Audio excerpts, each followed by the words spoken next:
মহান আল্লাহ কোরআন শরীফে জানিয়েছেন, লা তাসমাউন্না মিনাল্লাযীনা উতুল কিতাবা মিন ক্বাবলিকুম ওয়া মিনাল্লাযীনা আশরাকু আযান কাসীরা। আমার আল্লাহ বললেন, ওগো নবী তুমি জেনে রাখো, যারা ইহুদি, যারা খ্রিস্টান এবং যারা মুশরিক, এদের পক্ষ থেকে তোমাকে অনেক কষ্টদায়ক কথা শুনতে হবে, অনেক কষ্টদায়ক কথা শুনতে হবে। আল্লাহ বললেন, আর কারোর বক্তব্য না, খোদ আল্লাহ তার নবীকে বলছেন যে তোমাকে অনেক কষ্টদায়ক কথা ইহুদির কাছ থেকে শুনতে হবে, খ্রিস্টানদের কাছ থেকে শুনতে হবে, মুশরিকদের কাছ থেকে শুনতে হবে।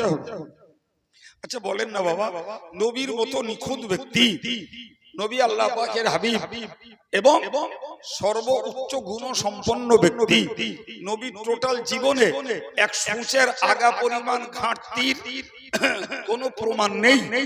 সেই নবীকে যদি দিন প্রচার করতে, কোরআন প্রচার করতে যে তাকে যদি মানুষের কাছ থেকে, ইহুদির কাছ থেকে, খ্রিস্টানের কাছ থেকে, মুশরিকদের কাছ থেকে অকথা কুকথা শুনতে হয়, কষ্টমূলক কথা শুনতে হয়, তাহলে কিয়ামত পর্যন্ত যত মানুষ দ্বীনের পক্ষে কাজ করবে, যত মানুষ মসজিদ মাদ্রাসার খিদমতে থাকবে, যত মানুষ মসজিদে ইমামতি করবে, মাদ্রাসায় শিক্ষকতা করবে, হক কথাটা জাতি এবং সমাজের কাছে প্রচার করবে, ভাই এদেরকেও নিঃসন্দেহে কিছু না কিছু গাল ফজিয়ত, কিছু কুৎসা, কিছু বদনাম এদের শুনতে হবে না? হবে না?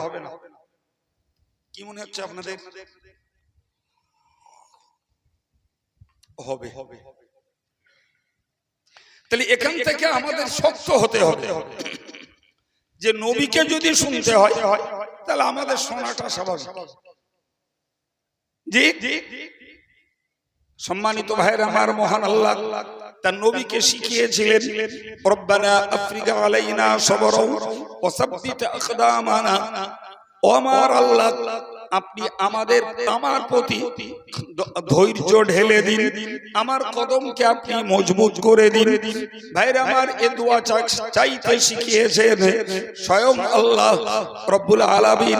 আপনি আমার উপরে ধৈর্য ঢেলে দিন এবং আমার কদমকে মজবুত করে দিন এবং আনসুরনা আলাল কওমিল কাফিরিন। আল্লাহ আমাকে এবং ঈমানদার মুসলমানদেরকে আপনি কাফের সম্প্রদায়ের উপরে জয়লাভ হওয়ার তৌফিক দিন। কাফের সম্প্রদায়ের উপরে আমাদেরকে জয়যুক্ত হতে আপনি সাহায্য করুন। প্রিয় ভাইরা আমার, নিশ্চিত আমরা বুঝতে পারছি দিন আল্লাহর, আল্লাহর দ্বীনের প্রচারক খোদা আল্লাহর পাঠানো নবী। তো আল্লাহ পাক কেন নবীকে বললেন ধৈর্যের জন্য দোয়া চাও, কদমের মজবুতির জন্য দোয়া চাও, কাফেরদের মোকাবেলায় জয়যুক্ত হওয়ার জন্য দোয়া চাও। বিনা দোয়ায় তো আল্লাহ নবীকে সাহায্য করতে পারেন, বিনা দোয়ায় আল্লাহ নবীকে ধৈর্য দিতে পারেন, বিনা দোয়ায় আল্লাহ নবীর কদমকে মজবুত করে দিতে পারেন। কিন্তু মনে রাখবেন, আমার আল্লাহ নবীকে দোয়া চাইতে নির্দেশ দিয়েছেন উম্মতকে শেখাবার জন্য এবং আল্লাহর কাছে বান্দাদেরকে বেশি বেশি করে দ্বারস্থ হওয়ার জন্য।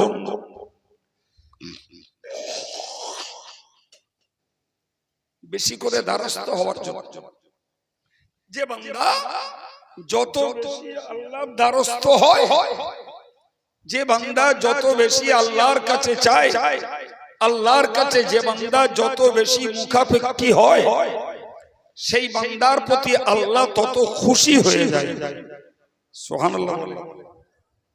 আল্লাহর কাছে যে চায় না, আল্লাহ তার উপরে রেগে যায়, আর যে চায় আল্লাহ তার উপরে খুশি হয়।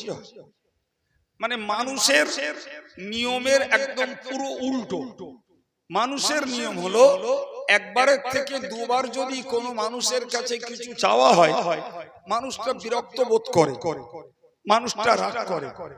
আমার আল্লাহর কাছে একবার থেকে দুবার কেন, যতবার বান্দা চায় ততবার আল্লাহ খুশি হয়। সুবহানাল্লাহ।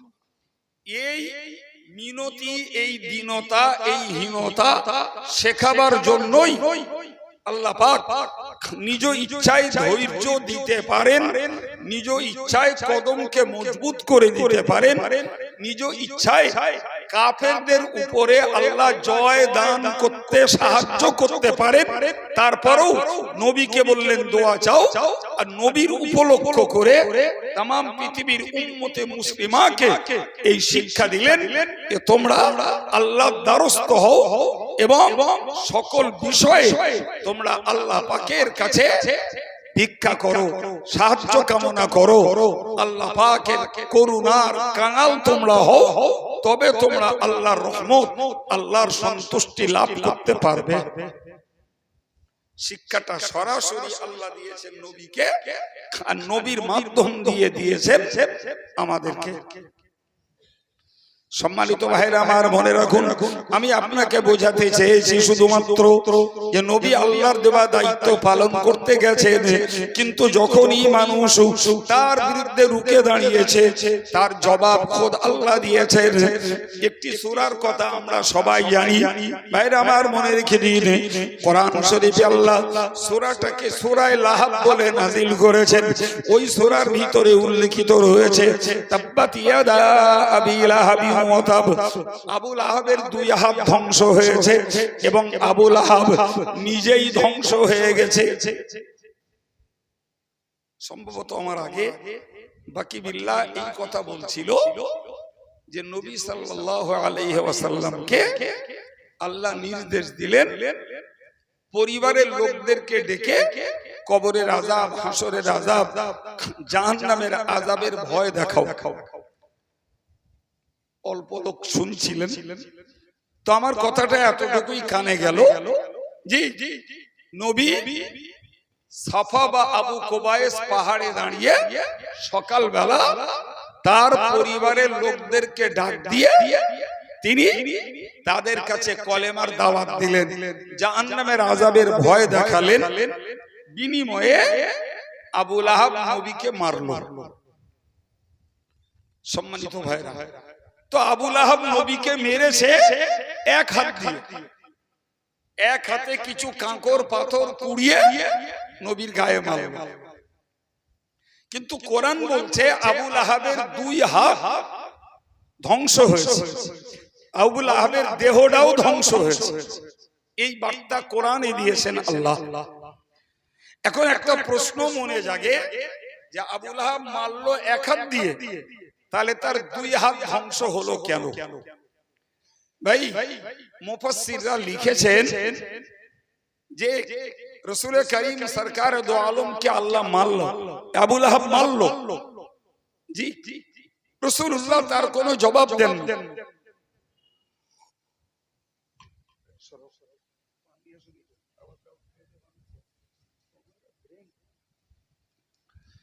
প্রিয় ভাইরা আমার,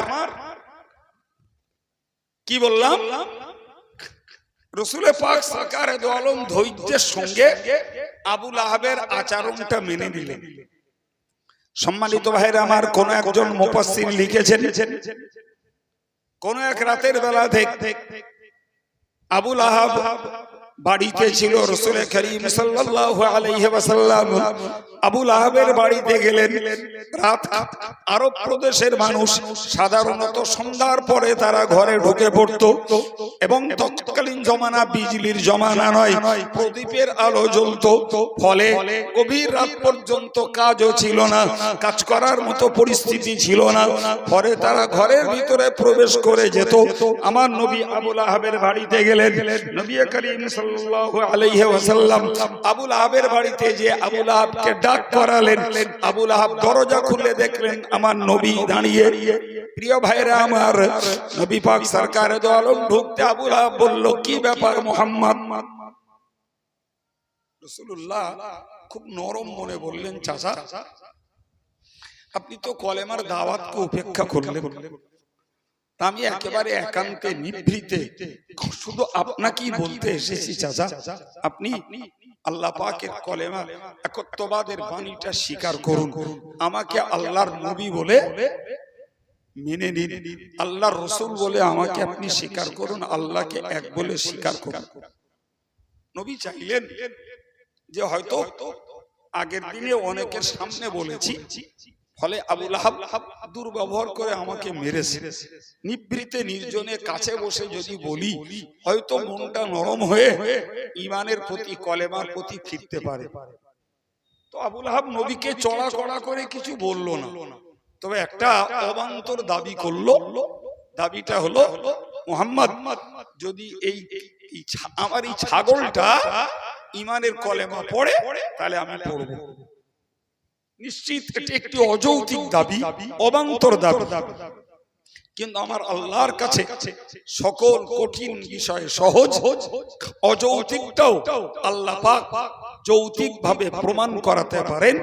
নবী পাক সাল্লাল্লাহু আলাইহি ওয়াসাল্লাম একদম আল্লাহর প্রতি আস্থা রেখে ওই ছাগলকে লক্ষ্য করে তিনি তাকে যখন বললেন যে ছাগল তুই বল আমি কে, ছাগল পরিষ্কার করে বলেছিল আশহাদু আল্লা ইলাহা ইল্লাল্লাহ, আমি সাক্ষ্য দিচ্ছি আল্লাহ ছাড়া কোনো উপাস্য নেই।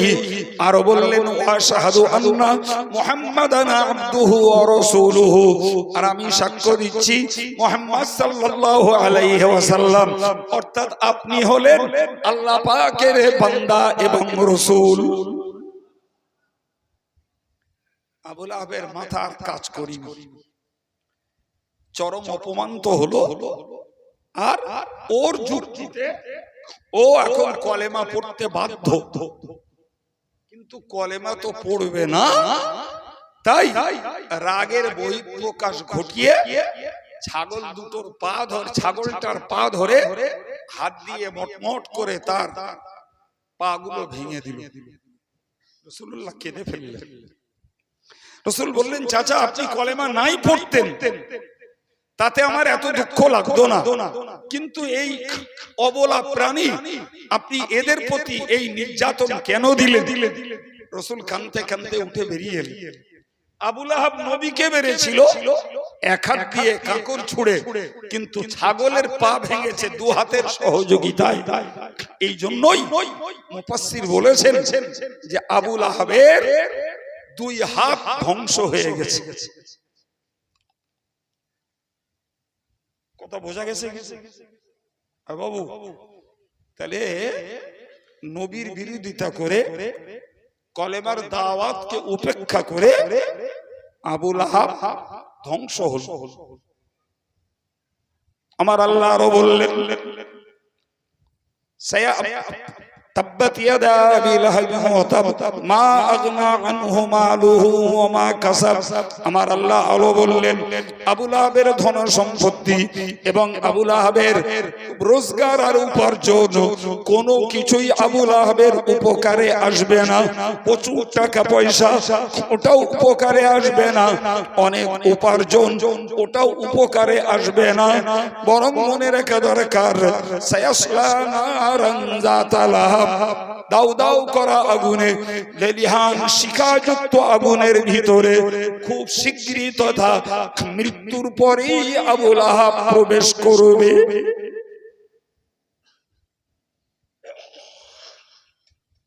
আপনি বলেন আবু লাহাব নবীর দুশমনি করলো, কোরআনের বিরুদ্ধে দুশমনি করলো, সর্বোপরি আল্লাহ পাকের সৃষ্টি জীব ছাগলটার প্রতি নির্মম অত্যাচার করলো।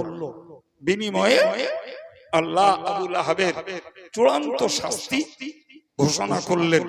তার টাকা পয়সাও উপকারে আসবে না, তার ব্যবসা বাণিজ্যের উপার্জন কামাইও উপকারে আসবে না, বরং মৃত্যুর পরে সে জাহান্নামে প্রবেশ করবে।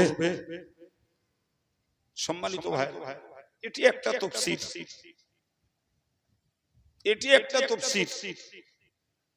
দ্বিতীয় আরেকটা তাফসীরে উল্লেখ করা হয়েছে যে রাসূল করিম সাল্লাল্লাহু আলাইহি ওয়াসাল্লাম যখন পরিবারের লোকদেরকে ডেকে কলেমার প্রচার দিলেন। আবু লাহাব মানল না। অবাক কাণ্ড, রাসূলুল্লাহর দুটি কন্যা, আবু লাহাবের 2 ছেলের সঙ্গে বিয়ে ছিল। তাহলে সম্পর্কগত দিক দিয়ে আবু লাহাব নবীর বিয়াই, আর ছেলে দুটো নবীর জামাই। এখন আবু লাহাব যখন এই কলেমা মানিনি আর সূরা লাহাব নাজিল হলো, আবু লাহাবের মাথা গরম হয়ে গেল। ছেলে দুটোকে ডেকে বলল, এই মুহূর্তে মুহাম্মাদের মেয়ে দুটোকে তালাক দিতে হবে। এই মুহূর্তে বাপের কথা শুনে মেয়ে দুটো তালাক দিল তারা, কিন্তু একজন তালাক দিল নবীর প্রতি কোনো অতিরিক্ত কথা, গাল ফজিহত, মান অপমান সূচক কথা কিছু বলেনি। পক্ষান্তরে আবু লাহাবের আরেক বেটা নবীর বিরুদ্ধে সামনাসামনি অনেক অকথা, কুকথা, গালমন্দ, মান অপমান সূচক কথা নবীকে বলল।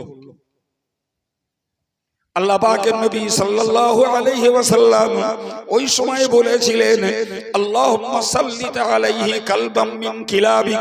রব্বুল আলামিন আপনার সৃষ্টি জগতে যত হিংস্র প্রাণী রয়েছে, আপনার সৃষ্টি জগতে যত কুত্তা আছে, তার মধ্যে একটা কুত্তাকে এই আবু লাহাবের বেটার জন্য আপনি নির্ধারণ করে দিন। তার মানে এটি নবীর পক্ষ থেকে আবু লাহাবের ওই অসভ্য বর্বর ছেলেটার জন্য বদদোয়া। ভাই আমার, নবী এটাই বলতে চাইলেন, আবু লাহাবের এই বেটাটা যেন কোন হিংস্র প্রাণীতে আক্রমণ করে তার প্রাণটাকে নাশ করে দেয়। ছেলেটা যখন বাড়ি গেল, যে বাপকে রিপোর্ট দিল তালাক দিয়েছি, আর মোহাম্মদকে খুব ছোট মোটো করে বলে এসেছে। আবু লাহাব খুশি হলো। খুশি হওয়ার পরে বললো, তুই তো এমন বললি, তো মোহাম্মদ কি কিছু বলেছে? তখন আবু লাহাবের বেটাটা রাসূলুল্লাহর এই উক্তিটা আবু লাহাবকে শুনিয়ে দিলেই আবু লাহাবের মাথায় বাস পড়লো। বললো, তুই কি সর্বনাশ করেছিস? বললে, কেন? বলে, তুই ভেবেছিস তুই যা বলেছিস আর মোহাম্মদ তোকে যা বলেছে, কোন অবস্থাতেই আমি তোকে আর বাঁচাতে পারবো না। তা কি করে হয়? আবু লাহাব বলেছিল, রে বেটা শোন, যদিও মোহাম্মদকে মানি না, মোহাম্মদের কলেম প্রচারিত কলেমা পড়ি না, কোরআনকে অস্বীকার করি, কিন্তু তুই জানিস ওই মুখ থেকে যেটাই বার হয় সেটাই আল্লাহর কাছে কবুল হয়ে যায়। ওই যে মোহাম্মদ তোর জন্য বদদোয়া করে কোন হিংস্র প্রাণীর কবলে তোকে নিয়োগ করে দিয়েছে, তার মানে তোকে কোনো না কোনো প্রাণী তোকে প্রাণ নাশ করবে, এই আশঙ্কা, এই ভয় আমার মনের মধ্যে জেগেছে।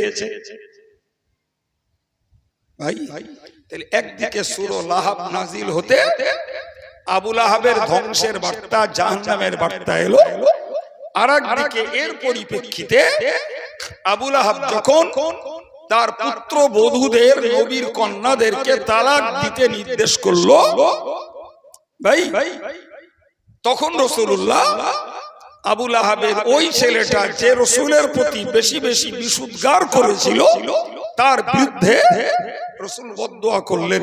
পরিণতিতে আবু লাহাবের সেই ছেলেটাকে নেকড়ে বাঘে মেরে দিল। এই বিশ্বাসটা আবু লাহাবের ছিল।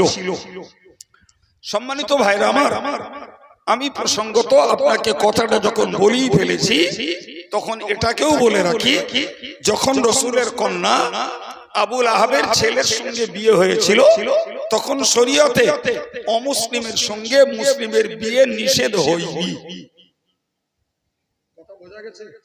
সেই কারণে নবীর মেয়েদেরকে নবী আবু লাহাবের কন্যাদের সঙ্গে বিবাহ দিয়েছিলেন।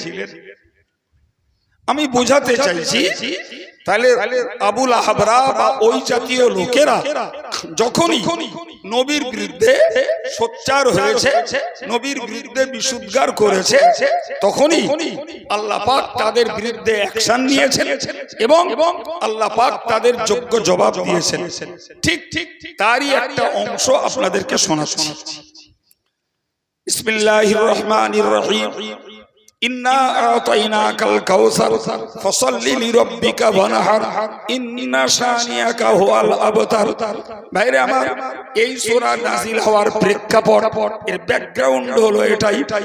নবী পাক সরকারে দো আলমের পুত্র সন্তান ইব্রাহিম যখন ইন্তেকাল করেন, নবীর বেটা ইব্রাহিম যখন ইন্তেকাল করেন, ভাই রাসূলুল্লাহর পুত্র সন্তান আর ছিল না। রাসূলুল্লাহর 4টি কন্যা আল্লাহ দিয়েছিলেন। রাসূলুল্লাহর ইন্তেকালের পূর্বে আম্মাজান ফাতেমা হায়াতে ছিলেন, বাকিরা রাসূলের জীবদ্দশাতেই ইন্তেকাল করেছেন বলে জানা যায়। ভাই এখন এই মেয়েদের থেকে বংশ চলে না। কারণ হলো ভাই মেয়েকে তো পর ঘরে করতে হয়, ফলে একটি মেয়ের গর্ভে যে সন্তান পয়দা হয় ওটা তো যে পুরুষের ঔরসের, সেই সন্তানটার নিসবত, সেই সন্তানটার সম্পর্ক হয় সেই পুরুষের সঙ্গে, সে হলো তার বংশ। এটাই সিস্টেম। আমরা মেয়ে বিয়ে দিলাম, জামাই হলো, তাহলে তার যে বাচ্চা হবে সেটা তো ওই বংশের, সেটা তো আমার বংশের নয়। ফলে রাসূলুল্লাহর পুত্র সন্তান যখন আল্লাহ মৃত্যু দিলেন, মক্কার অলিতে গলিতে প্রচার হতে থাকলো মুহাম্মদ নিবংশ হয়ে গেছে, মুহাম্মাদের বংশ আর চলবে না।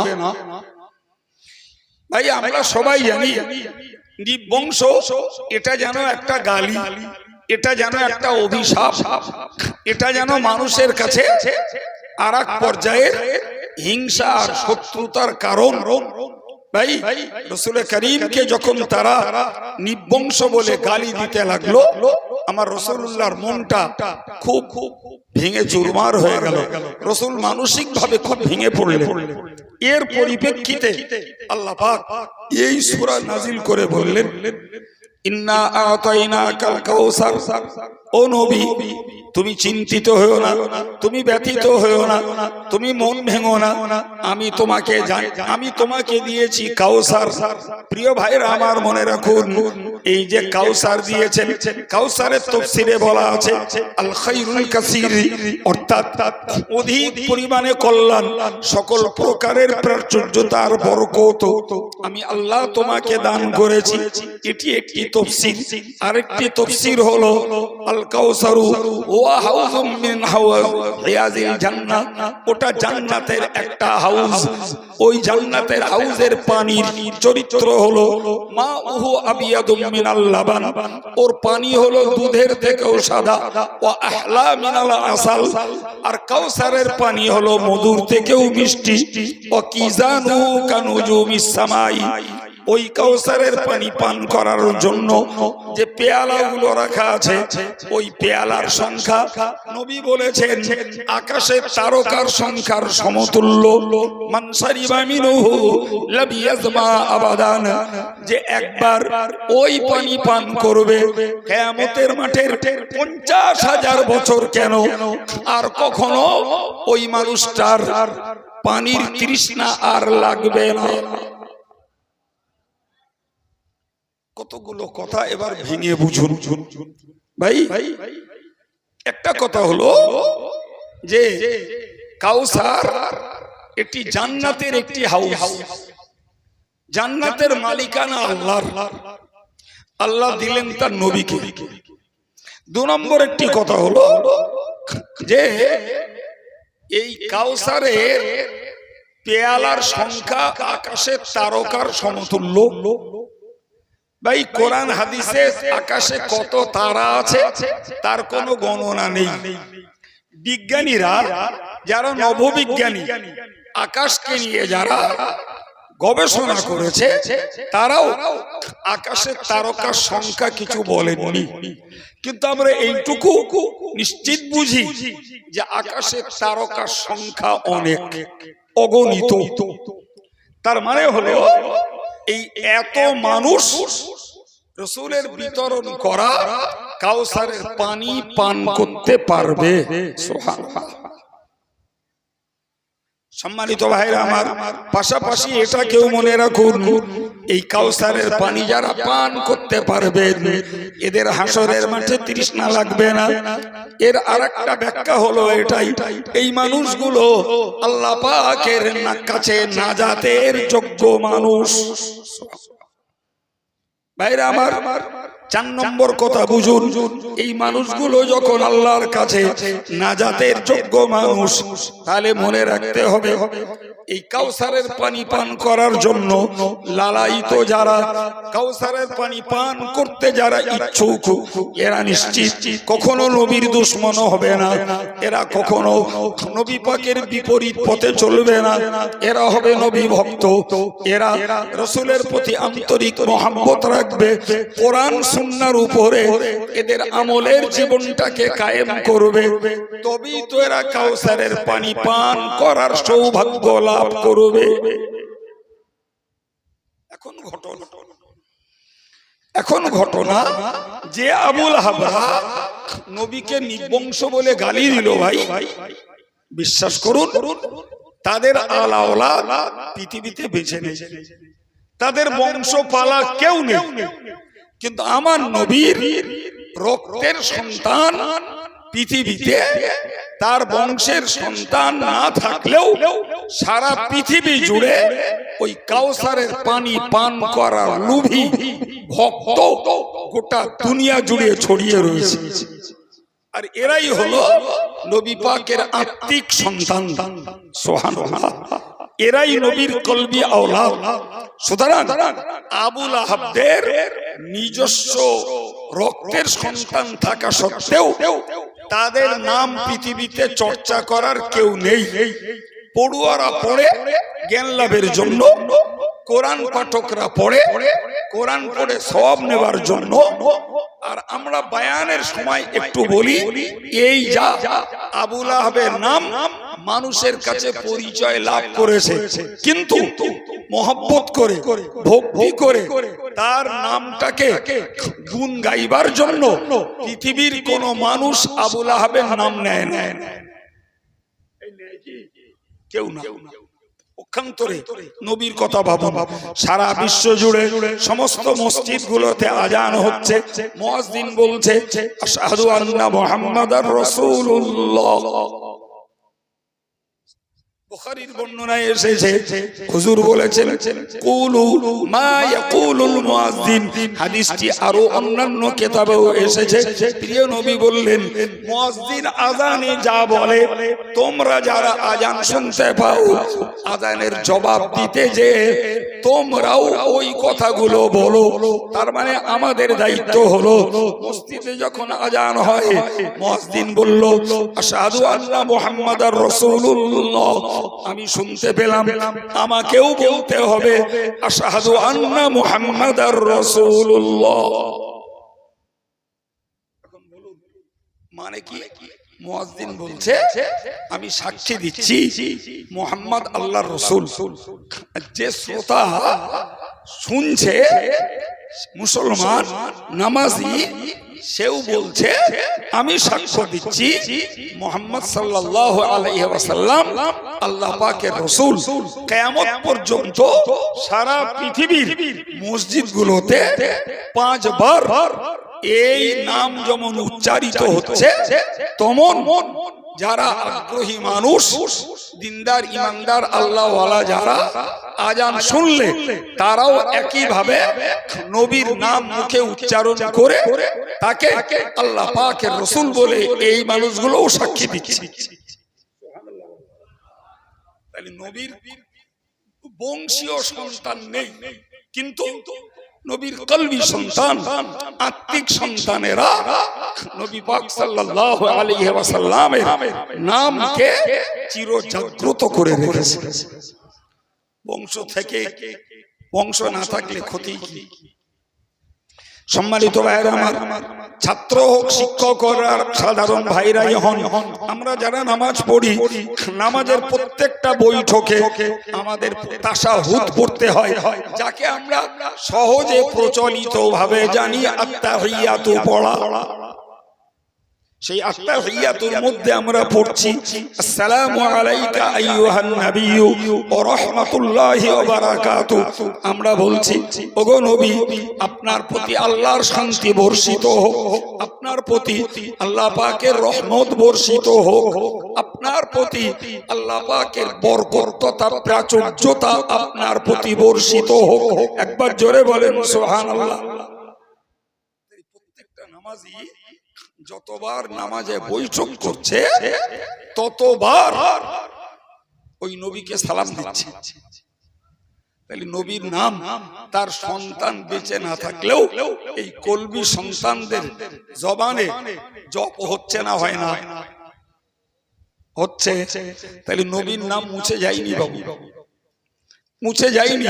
রাসূলের পুত্র সন্তান নেই, এটা ভিন্ন জিনিস, কিন্তু নবীর নাম জপ করার আর জাগ্রত রাখার কলবি সন্তান সারা বিশ্ব জুড়ে ছেয়ে আছে। প্রিয় ভাইরা আমার, আমরা শেষ বৈঠকে, যে বৈঠকে আমরা সালাম ফেরাই, ওই বৈঠকে আমরা বলি আল্লাহুম্মা সাল্লি আলা মুহাম্মাদ ওয়া আলা আলি মুহাম্মাদ। একে আমরা বলি দরুদ শরীফ। প্রত্যেকটা সালাম ফেরানোর বৈঠকে এই দরুদ পড়া সুন্নাত। যাদের মুখস্থ আছে নিশ্চয়ই তারা খুব মনের সঙ্গে বুঝছেন কি বলছি। আল্লাহুম্মা সাল্লি আলা মুহাম্মাদ, ইয়া আল্লাহ আপনি মুহাম্মাদের উপরে রহমত নাজিল করুন, ওয়া আলা আলি মুহাম্মাদ, এবং আপনি মুহাম্মাদের পরিবার পরিজনদের উপরে রহমত নাজিল করুন। সেখানেও নবীর নামে দরুদ চালু রয়েছে। ভাইরা আমার, আমরা ওয়াজের মজলিসে বসছি, নবীর নামে শুরুতে দরুদ পড়ছি, দোয়ার পূর্বে দরুদ পড়ছি। প্রিয় ভাইরা আমার, এছাড়াও মনে রেখে দিন, কিছু আল্লাহওয়ালা মানুষ রয়েছেন যারা নামাজের বাইরেও দৈনিক নবীর প্রতি দরুদ পড়েন। যারা কোনো পীরের কাছে মুরিদ হয়ে আছেন, কাদরিয়া হোক, চিশতিয়া হোক, নকশবন্দিয়া হোক, মুজাদ্দিদিয়া হোক, যিনি যে তরিকার মুরিদ হন না কেন, প্রত্যেকটা পীরের পক্ষ থেকে মুরিদের জন্য নির্দেশ, কমপক্ষে প্রতিদিন ইশার নামাজের পরে 100 বার দরুদ শরীফ এবং ফজরের নামাজের পরে 100 বার দরুদ শরীফ কমপক্ষে পড়া লাগবে। একবার জোরে বলে। যত মানুষ তরিকতের পথের মুরিদ, তারা তো নামাজের বাইরেও দৈনিক এ দোয়া, এ দরুদ তো তারা পড়ছেন। তারা নবী সরকার নাম মুছে যায়নি, চুকিয়ে যায়নি, নবীর নাম জাগ্রত রয়েছে।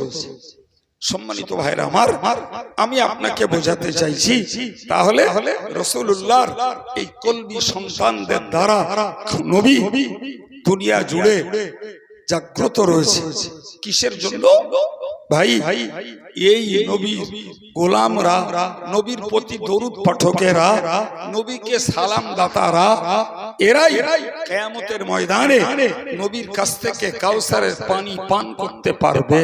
সুবহানাল্লাহ।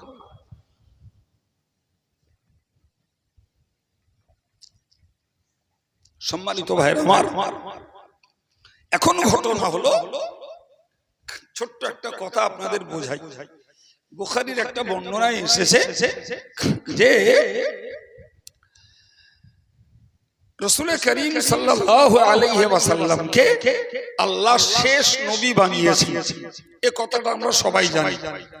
তবে একটা কথা আমি মনে করিয়ে দিচ্ছি, এই শেষ নবী, আমার রাসূল, এটার প্রতি আমাদের ঈমান রাখা লাগবে বাবা। এটাকে হারিয়ে ফেলা যাবে না। নবীকে শেষ নবী না বললে তার ঈমানের খতরা হবে, ঈমানের ক্ষতি হবে। মনে রাখবেন, কোরআন যেমন বলেছে আমার নবী শেষ নবী, নবী তেমন নিজেও বলেছেন আমি শেষ নবী, আমার পরে কোনো নবী নেই, নবী হবে।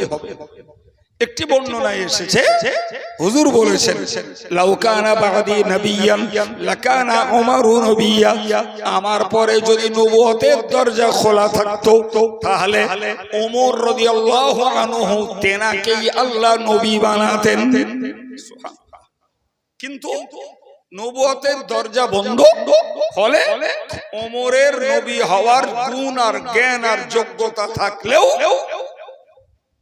নবুয়তের দরজা বন্ধ। জি, বুখারীর বর্ণনা এসেছে যে আমার নবীর পরে যদি আমার আল্লাহর নবী পাঠানোর ইচ্ছা থাকতো তাহলে আমার নবীর বেটাকে আল্লাহ মৃত্যু দিতেন না। কিছু বোঝা গেল আমার কথা? হ্যাঁ, এই কথাটা আমাদের কাছে অত্যন্ত কৌতূহলজনক। সেটা কি ভাই?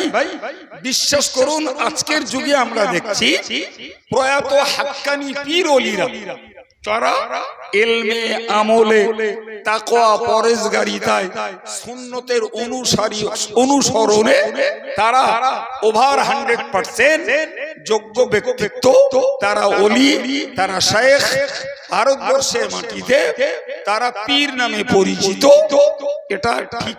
কিন্তু সেই আল্লাহওয়ালা আল্লাহর ওলিরা যখনই ইন্তেকাল করছেন আমরা দেখতে পাচ্ছি তাদের বংশধারা থেকে এমন কিছু মানুষ আসছেন, আমরা এই আবেগ ভরা মানুষেরা জিন্দাবাদ দিয়ে তাদের পীর বানিয়ে ফেলছি। আর তারা এই সুযোগটা নিয়ে তাদের স্বার্থ উদ্ধার করছে, অস্বীকার করার কোনো জায়গা নেই। আমরা ভাবি না যে যেনারা পীর ছিলেন তাদের জ্ঞান গুণ যোগ্যতা পরেজগারিতা কি, আর আজকে যাদেরকে আমরা জিন্দাবাদ দিয়ে পীরের আসনে বসিয়ে দিচ্ছি এনাদের জ্ঞান গুণ আর যোগ্যতা কি, এই বিচারের মানদণ্ড আমাদের মতো সাধারণ জনতার কাছে নেই। ফলে জিন্দাবাদেও আমরা পীর বানিয়ে ফেলছি। কথাটা ভুল বললাম মনে হয়?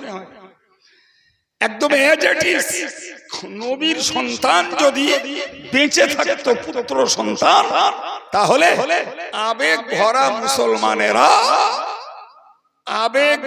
মুসলমানেরা নবীর আওলাদকে এরাও নবী বানিয়ে ফেলতো। কথা বলে, যদি নবী বানিয়ে ফেলতো তাহলে দ্বীন ইসলামের মৌলিকত্ব, দ্বীন ইসলামের মূল নীতি, দ্বীন ইসলামের প্রকৃত চরিত্র মানুষের কাছে লন্ডভন্ড হয়ে যেত। ভাই, অবাক কাণ্ড আমরা দেখি। জি, আবেগের মুসলমানদের কাজ হলো এরা পীরকে না পেয়ে পীরের মাজারকে কেন্দ্র করে সিজদা করা, দুধ ঢালা, বাতাসা দেওয়া, সেখানে ইট বাঁধা, সেখানকার অন্য লোকের পাক ধুলো সেই কবরের চত্বরে আছে সেটাকে নিয়ে গায়ে মাখা, মুখে মাখা, কিনা কাণ্ড করছে। করছে না করে না? জানেন, আমার নবী সাল্লাল্লাহু আলাইহি ওয়াসাল্লাম তার ইন্তেখাবের আগে বলেছেন, লানাল্লাহু ইয়াহুদা, আল্লাহ তাআলা ইহুদিদেরকে লানত দেন। লানত মানে অভিসম্পদ, লানত মানে অভিসম্পদ। তো আল্লাহ ইহুদিদের জন্য লানত, অভিসম্পদের কথা বলেছেন আল্লাহর কাছে, যে আল্লাহ ইহুদিদের প্রতি লানত দান করেন। কেন? কারণ বলেছেন নবী, অত্তাখাযু কুবুরা আম্বিয়াইহিম মাসাজিদা, ওরা ওদের নবীদের কবরগুলোকে সেজদার জায়গা বানিয়েছে, নবীদের মাজারগুলোতে সেজদা দিয়েছে। এই জন্যই নবী বদদুয়া করেছেন যে ইহুদিদের উপরে আল্লাহর লানত হোক। এ কথার মানে হলো, হে ইমানদার মুসলমান, তোমরা আমি নবীকে যত ভক্তি করো, যত মহব্বত করো, তোমরা জিয়ারত করো, সারা পৃথিবীর যে কোনো জায়গা থেকে আমি নবীর প্রতি দরুদ সালাম জ্ঞাপন করো, কিন্তু খবরদার খবরদার, তোমরা যেন আমার কবরকে সেজদার জায়গা বানিও না। যারা হজ করেছেন, যারা উমরা করেছেন, তারা জানেন রাসূলের মাজারটা যে ঘরের মধ্যে, তার পাঁচিল ধরুন মাঝখানে আন্দাজে বলছি ফুট 3-4 একটা গলি আছে। আর এই মূল কবরের ঘরের দেওয়ালের বাইরে আর একটা ধরুন কোমর বরাবর আর একটা পাঁচিল দেওয়া আছে। এর মাঝখানটায় পুলিশ আর মিলিটারিরা দাঁড়িয়ে থাকে। কি ঠিক না ভুল? কেন? এখানে তো মানুষ ঝগড়া করতে যায় না, মারামারি করতে যায় না, জি, তাহলে পুলিশ আর মিলিটারি দাঁড়িয়ে থাকার কারণ কি? কারণ একটাই, যাতে এই আবেগ ভরা নবী ভক্ত মুসলমানেরা নবীর এই কবরকে কেন্দ্র করে এরা মাথা ঠুকে না বসে, এরা সেজদা মেরে না বসে, এরা চুমু না খেয়ে বসে। এই জন্যই পুলিশরা সদা সতর্ক। বিশ্বাস করুন, আমি আমার চোখের সামনে দেখেছি, একদম নিজে চোখে। জি, পুলিশ তো সব সময় মানাই করছে, চিল্লুতে মানা করছে। হাজিদেরকে লক্ষ্য করে বলছে, এ হাজি উস্কুট, এ হাজি চুপ করো, এ হাজি মমনু, চিল্লিও না, চিল্লানো নিষেধ, কত কিছু করে পুলিশরা বলছে। সেখানে দাঁড়াতেও দেয় না। চলো চলো ভাবে ওই ফটক গুলোর দিকে দেখো, আর প্রথমে রাসূলের ফটক দেখে সালাম দাও, পরে আবু বকরের, তারপরে হযরত ওমরের। জি ভাই, ওই একটা গজলে বলে, আমার গজল মাথায় ধরে না, তো একটু একটু কানে পড়ে যে নবী দুই পাশে দুই সাথী নিয়ে চিরনির দাঁড়ায়। মিথ্যা কথা, একদম কাঁচা মিথ্যা কথা। অ্যাকচুয়াল নবীর দুপাশে আবু বকর আর ওমর নেই। বাপ, ধরুন এই রাসূলের মাজার, এখানে আবু বকরের মাজার, এইখানে ওমরের মাজার, দেখি দুই পাশে হলো। এই বলেন ওই গজলে গাচ্ছে, বলছে দুই পাশে ওই সাথী নিয়ে চিরনির দাঁড়ায়। ও কোথায় পেয়েছে তা আল্লাহই জানে। আর হাজী সাহেবরা চোখে দেখে আসছে, এই একটা ফটো, এই একটা ফটো, এই একটা ফটো। ভাই তো আমার বক্তব্য, আমি যেটা বোঝাতে চাইছি, নিজে চোখে যেটা দেখেছে। এক হাজী সাহেব একটা রুমাল এরকম কোনানে করেছে, পুলিশ দাঁড়িয়ে আছে, আর কোনানে করে এরমনে গুটিয়ে ছুড়ে দিলে রাসূলের মাজারের দেয়ালের গায়ে। মাজার মানে ঘরের দেওয়াল, মাজার তো নেই তো। আর ওই ছুড়ে এনে দে। আমি এই জন্যই পুলিশ এখান থেকে নড়ে না। কিছু বুঝতে পারছেন কি করে? ওই রুমাল ছুড়িয়ে দে, ওই রুমাল চুমু দিচ্ছে।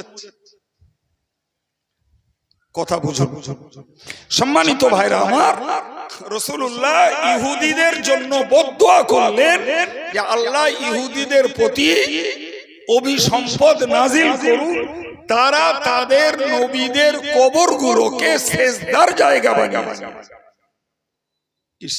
তার মানে, হে উম্মতে মুসলিমা, তোমরা আমার কবরকে সেজদার জায়গা বানিও না, এতে আল্লাহর লানত তোমাদের উপরে হবে। এমন কি ভাই হাদিস শরীফে এসেছে, লানাল্লাহু যায়িরা, নবী বলেছেন যে সমস্ত মেয়েরা কবর জিয়ারত করতে যায়, এদের উপরে আল্লাহর লানত। কি বুঝলেন?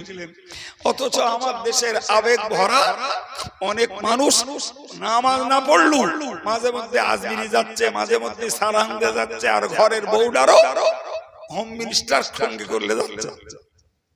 আর এরা সেখানে গিয়ে একদম হাতা গাতা ছেড়ে দিয়ে পড়ে দেখতেছে, কেউ দুধ খাওয়াচ্ছে, কেউ ঘুমোচ্ছে। সে কি তাণ্ডব তাদের! এরাই যাচ্ছে মাঝে জিয়ারত করতে।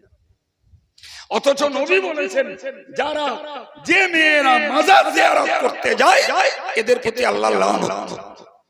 তাহলে নবীর এই কড়া হাদিস টপিয়ে যারা পীর ওলিদের মাজার জিয়ারত করতে যাচ্ছে, ভাই ভালো করে ভেবে বলুন দিন, এদেরকে এই নিয়ে যাচ্ছে বলো, এদের অন্ধ আবেগ। কিসে নিয়ে যাচ্ছে? ওদের অন্ধ আবেগ। প্রিয় ভাইরা আমার, আমি আপনাদেরকে যে কথা বলতে যে এ কথা বললাম যে পীরেদের না পেয়ে মাজারগুলোকে সেজদা মারছে, অথচ ইহুদিরা তাদের নবীদের মাজারে সেজদা করত বলে নবী তাদের জন্য আল্লাহ লানত কামনা করেছে। এদের উপরে আল্লাহ লানত। সম্মানিত ভাইরা আমার, আমি কি বলতে বলতে এই কথাগুলো বললাম যে আমার নবীর পরে যদি আল্লাহ নবী পাঠানোর ইচ্ছা থাকতো তাহলে নবীর বেটা ইব্রাহিমকে আল্লাহ মৃত্যু দিতেন না। একবার দরুদ শরীফ আল্লাহ।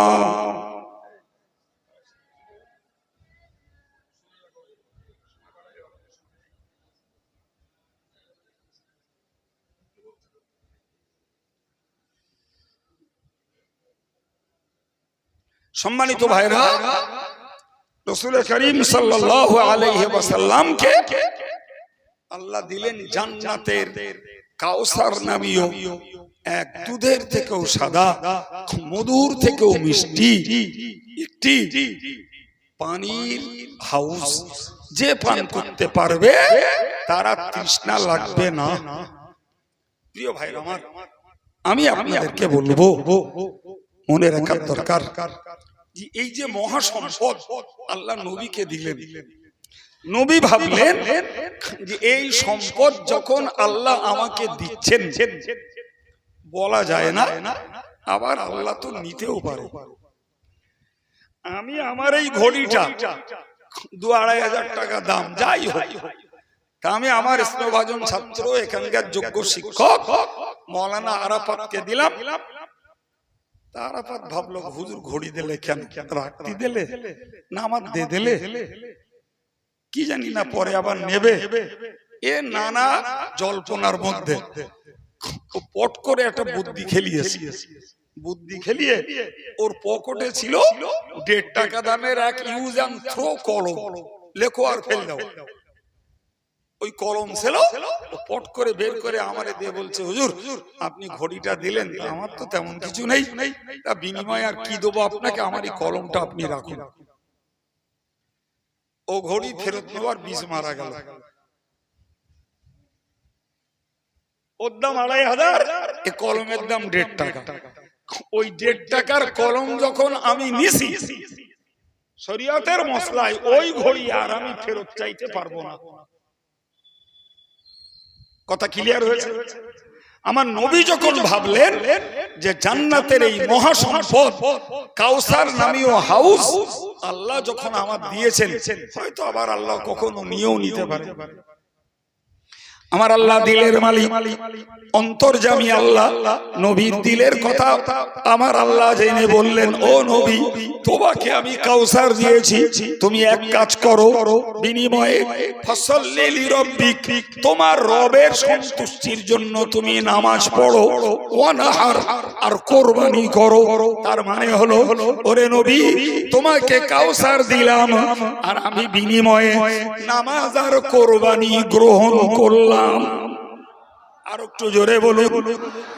নবী যখন নামাজ পড়ে দিলেন, আল্লাহর সন্তুষ্টিতে যখন কুরবানি করে দিলেন, তার মানে হলো ওই কাউসার আল্লাহ কখনো আর নবীর কাছ থেকে ফেরত নেবেন না। কাউসার ছিল আল্লাহর মালিকানা, আল্লাহ তার নবীকে মালিকানা বানিয়ে দিলেন। টাকা পয়সা ধন দৌলতের বিনিময়ে নয়, দিলেন নামাজ আর কোরবানির বিনিময়ে। এ থেকে বুঝতে পারা যায় জি ফরজ নামাজ ছাড়াও নফল নামাজ, কোরবানি ইত্যাদির ভিতর দিয়ে আল্লাহ পাকের সন্তুষ্টি লাভ করা যায়। সুবহানাল্লাহ। আয়াতের সূরার শেষ অংশে আমার আল্লাহ বললেন, আবার বলছি, ওগো নবী তোমাকে কাউসার দিয়েছি, বিনিময়ে তুমি নামাজ পড়ো আর কোরবানি করো। আর মনে রেখে দাও, ইন্না শানিয়াকা হুয়াল আবতার, তোমাকে যারা নির্বংশ বলে, তোমাকে যারা লেজ কাটা বলে গালি দিচ্ছে, আমি আল্লাহ জানিয়ে দিলাম তোমার ওই শত্রুরাই হলো লেজ কাটা। ওদের বংশ পালা চলবে না, ওদের কোনো লেজুর আর থাকবে না।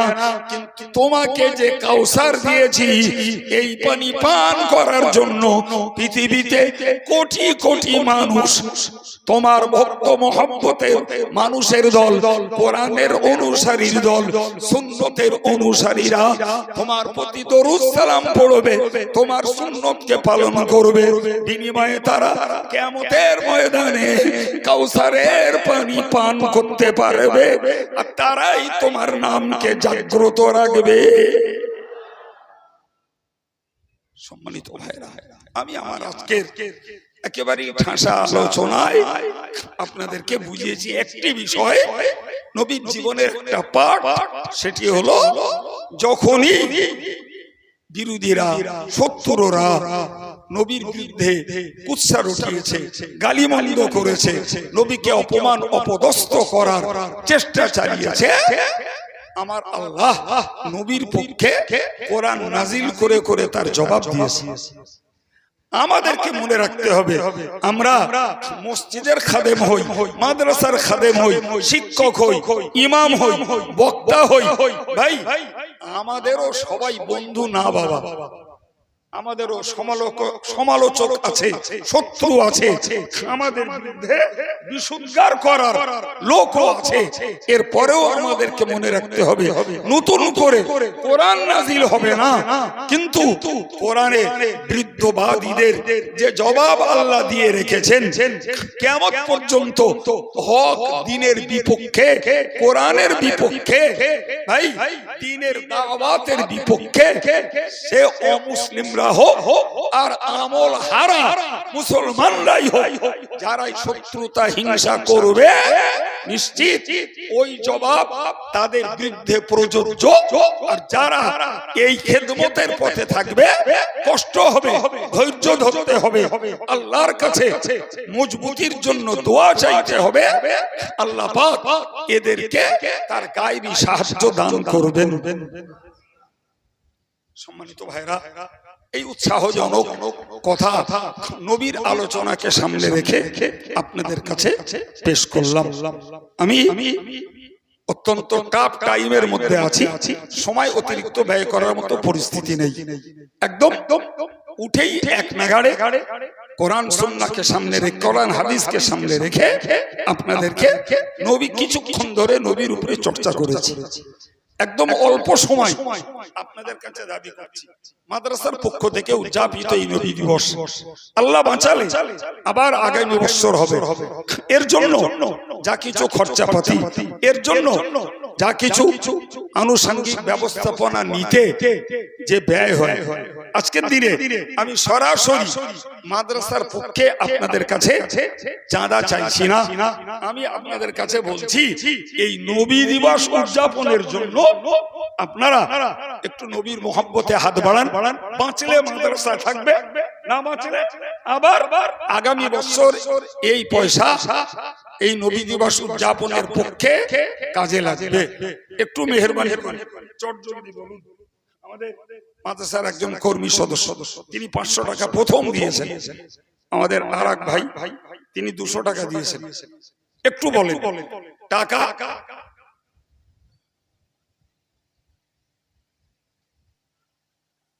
আচ্ছা, মুন্সিপাড়ার মেয়েরা এক বস্তা চাল আর কত টাকা?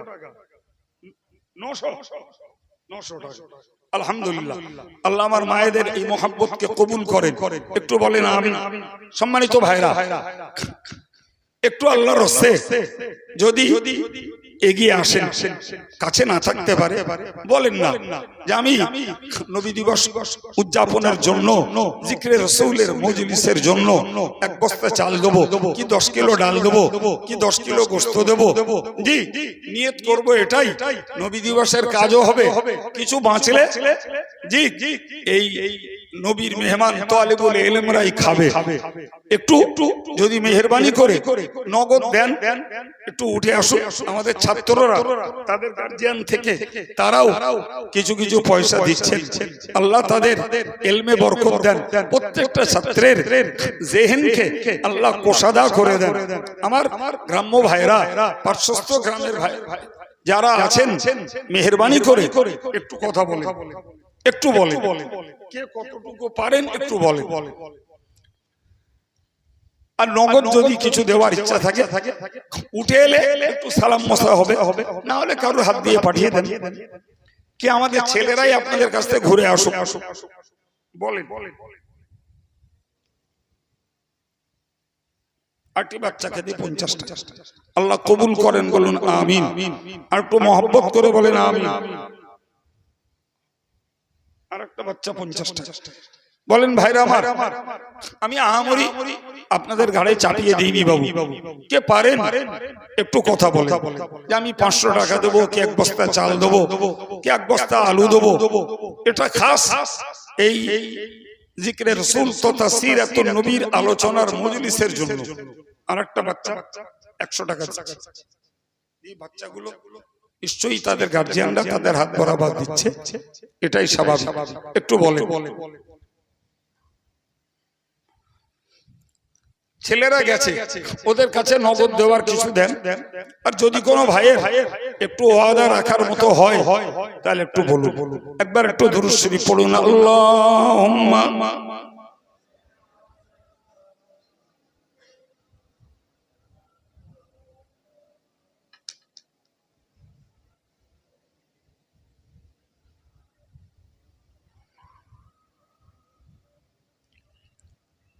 صلوا على محمد صلوا على صدر الأمين مصطفى ما جاء إلا رحمة للعالمين اللهم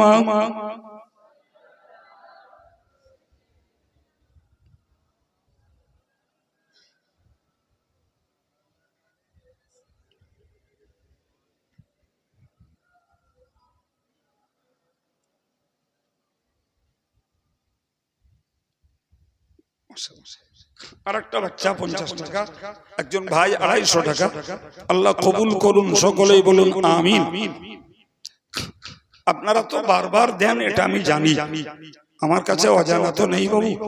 বিভিন্ন সময়ে আপনারা দিয়ে থাকেন, তারপরেও আজকেও আমি দাবি রেখেছি, যাদের যাদের সুযোগ আছে, সমর্থ আছে, একটু সহযোগিতা রাখুন। একটি বাচ্চাকে 50 টাকা নামটা বলে।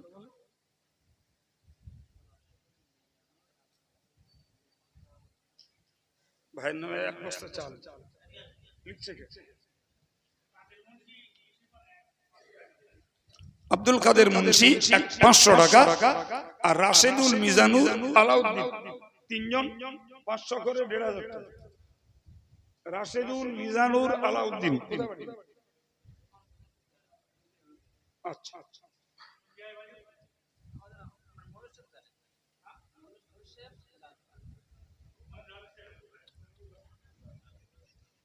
কি বলছে ভাই? কাকে ডাকছে?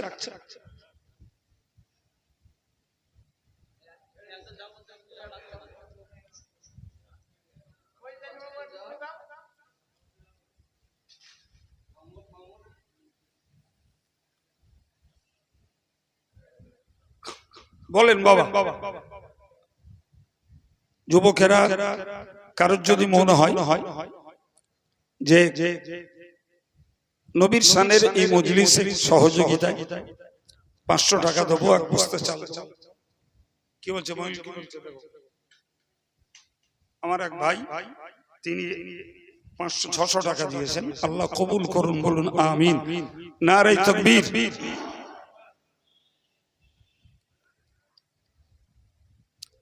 কেউ আছেন বাবা? আব্দুল কাহার 500 টাকা। আমার সিদ্দিকের ছেলে তো মনে হয়।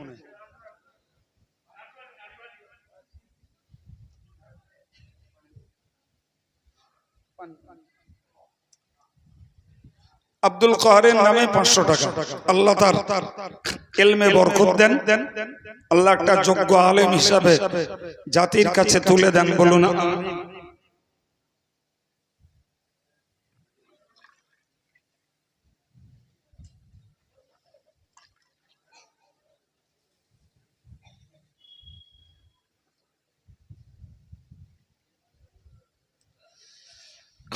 ছেলেরা বাবা, তোমরা যারা রুমাল নিয়ে ঘুরছিলে,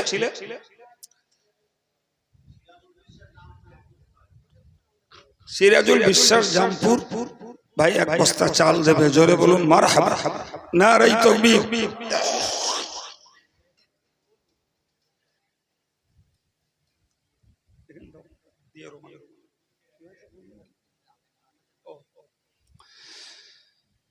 যারা বাইরে আছেন আসুন। আলম বৈদ্য বাতাগাছি 500 টাকা, জোরে বলেন মারহাবা, নারায়ে তাকবীর, নারায়ে তাকবীর, আলহামদুলিল্লাহ।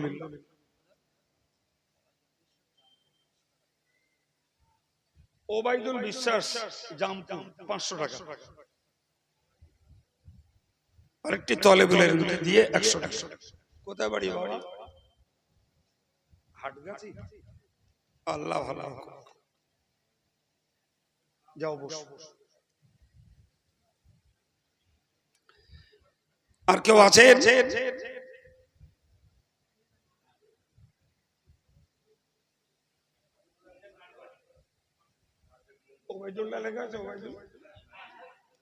আব্দুর রাজ্জাক নাটোরাটি 500 টাকা।